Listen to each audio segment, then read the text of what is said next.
Buying a bike can be overwhelming at first, especially since there are so many options out there. The good news is that once you've settled on what kind of bike you want to buy, this process is actually pretty straightforward, especially if you don't have a specific brand in mind. The big thing you'll want to consider is how you plan on using your bike, since different bikes are designed for different types of riders. How do I know what kind of bike to buy? Choose a road bike if you'll be traveling primarily on paved roads. Pick a mountain bike if you're hitting the trails. Look at a hybrid bike for the best of both worlds. Consider an electric bike if you want some help pedaling.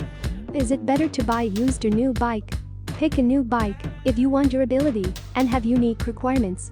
Every bike will need maintenance eventually. Don't buy a brand new bike and expect to never need a tune-up.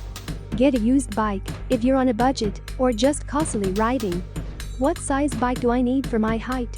Sit on the bike to see if it's comfortable and sized appropriately. There are all kinds of sizing methods and tricks out there when it comes to figuring out if a bike is the right size for you. You can look at tube measurements and subjective size recommendations all you'd like, but so long as the bike is comfortable for you, it's totally fine. 25 at H8B5 B5 AB4 at 092, GB1K at 545 8BL, GC2 AB2 C5 BA08 equals 0 equals 502 equals ABLE 40. How much is it to buy a bike?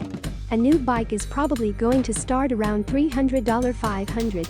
A high-end bike may cost up to $2,000 or more.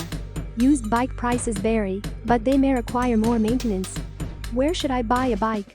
Most cycling enthusiasts suggest you buy in person from a bike shop. Consider buying online if you want a specific model or bike.